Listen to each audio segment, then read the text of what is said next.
A lot going on in this market today. Carol and Massar with the NASDAQ 100 flirting with corrections territory. And we're going to get a slew of earnings after the bell, including from Ford and Visa. Yeah, looking forward to those earnings. I'm already also thinking about tomorrow when we get some big tech earnings. We've got a Fed decision. But once again, you know, you've got an S&P 500 that's little change. And yet, go inside the index, guys, and you'll notice that most names are actually higher in today's session with some significant gains to the upside. I know earnings is what everybody's watching, but I want to be a fly on the wall in Washington, D.C., where the Federal Reserve is meeting. The FOMC, Kevin Warsh's second meeting as Fed chair. Emily, Citadel Securities says he's going to raise, or not he, but the committee will raise rates tomorrow. We'll see what happens. You have to wonder what this does to the mega caps that are under pressure today. It's interesting to see 3 days in a row now of rates actually moving lower, and yet that's not providing any relief today for the NASDAQ 100. Yeah, not at all. And we talk about this drop that we've seen in some of these tech names. In fact, for the Philadelphia Semiconductor Index heading for a fourth straight day of losses. And it's really causing a lot of soul searching, not so much about the valuations of these companies, but obviously about the circularity of some of these financing deals, the idea that everything is so interconnected, and all it may take is just one of these hyperscalers to actually say something negative that would cause everyone to react. For today, though, the losses are modest, and in fact, you do have some green on your screen, including for the Dow Jones Industrial Average, up about 1% on the day, adding more than 500 points. The S&P 500 on a market cap basis is down about 0.2% on the day. We should point out the equal-weighted S&P 500 is actually higher by about 1.1%, which maybe is a testament to the fact that there is a rotation going on underneath the surface. The NASDAQ Composite lower by 0.2%. The NASDAQ 100 lower by 1%. The Philadelphia Semiconductor Index down by 4.4%, and the Russell 2000. It's going to add about 6 points, or 0.2%. All right, guys, we're starting to get some earnings crossing the Bloomberg terminal. Caesar's out. Second quarter loss per share of 30 cents. Second quarter net revenue of $3 billion. So we're just getting a few headlines here. I should say that, let me just go here as we get more. It looks like same-store net revenue for the second quarter missed the average analyst estimate. That's $1.02 billion versus an estimate of $1.05 billion. You're seeing the stock so far unchanged. Just looking to see what else we're getting. We mentioned the loss per share of 30 cents, operating income of $513 million, adjusted EBITDA $920 million, and that was a big miss. $960.7 million was what the street was forecasting. But again, stock not moving too much right now, remaining the after hours. I do want to go to Qorvo. Of course, that company now reporting earnings as well. The shares oscillating between gains and losses. Adjusted operating income did beat at about $178 million. Adjusted EPS did beat at $1.64. The street on average was looking for $1.10, and revenue overall at $784. We'll round it up, $785 million, and that is a beat over the average of street estimates. And we're gonna hold off on this other headline here.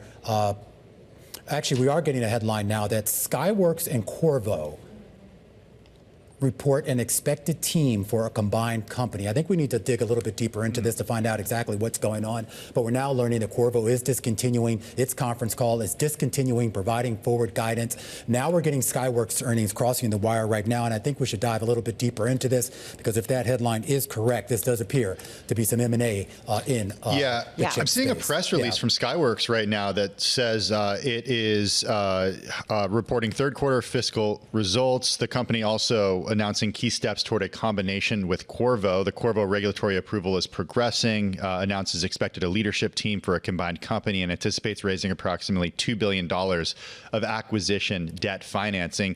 Qorvo saying that it announces a new capital allocation framework for a combined company and a new stock repurchase authorization of $2 billion. Okay, I mean, we kind of already knew this. I'm just curious as to why, what the sort of change is here. I mean, they had sort of announced this back in October when we had talked about that. Yeah, go ahead. They said that they are now optimistic they can do this within the calendar year, that they can close. Yeah. And they're preparing to close, or rather optimistic we can close within the calendar year. We will be preparing to close as early as within the fiscal year. The steps we're announcing today, our financing plans, the combined company's expected leadership team, and a new capital allocation framework are about being ready to execute from day one. Okay. All right. Yeah, a little confusing there.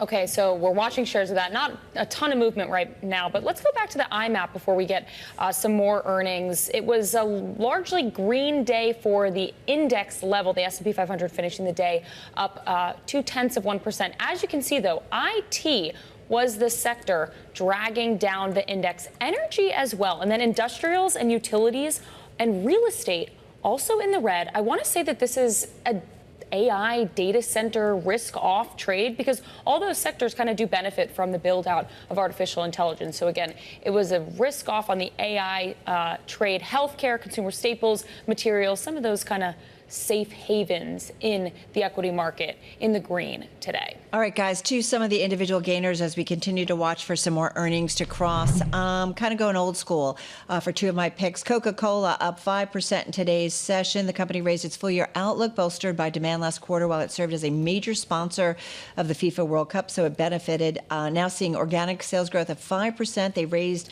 the forecast for earnings per share growth to as much as 8%, so topping earnings and sales expectations for the last quarter. Organic sales jumping 7% in North America, where, as you know, the World Cup was hosted. Stock, by the way, up about 26% year to date. So we've seen quite a run.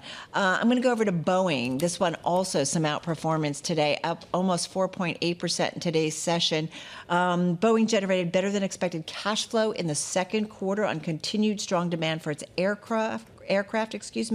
Company reported free cash flow of $631 million, driven by higher airplane deliveries and solidly beating analyst estimates of $331 million cash outflow. Boeing said it still aims to generate $1 billion to $3 billion in free cash this year, despite incurring a fresh $280 million charge for the Air Force One program. We got some more earnings from Ford. Yeah, Ford out with its earnings. Adjusted EPS in the quarter, a beat, 42 cents a share. The street was looking for 36 cents, but let's push forward. The company says that for the full year, it is anticipating earnings before interest and taxes, so just EBIT, $10 billion to $11 billion. That appears to be a nudge up from its previous guidance of about $8.5 to $10.5 billion overall. So basically a beat and raise quarter here for Ford. As far as some of their numbers for the actual quarter that just passed, we talk about adjusted EPS of 42 cents on the top of average analyst estimates of 36 cents a share. But there was a net loss that I think we already knew was coming here because of that $3.6 billion charge tied to the EV business. All right, let's go to Visa. Already in the news today. Earlier we heard that the company was cutting 7% of its workforce, but Visa out with its third quarter adjusted EPS of $3.32 a share. That's a beat, folks. 323 was the street estimate. Third quarter net revenue coming in better than forecast to $11.6 billion, and that compares with the estimate of $11.4 billion. And then there's third quarter total Visa processed transactions coming in $71.7 billion. Street estimate was a little bit less than that at $71.17 billion. But Tim, we've got the stock down about 1% here after market. Yeah, Visa down about 1%, as Carol mentioned. We look to this company for an idea of what people are buying and how resilient customers are. Visa coming out and saying that the consumer and business spending remains resilient. To go over some of these numbers again, adjusted EPS coming in above estimates at $3.32. Third quarter net revenue at $11.6 billion. That is above estimates. And total processed transactions coming in above estimates at $71.7 billion. Third quarter cross-border volumes at constant currency up 13%. Shares higher by about 1% right now.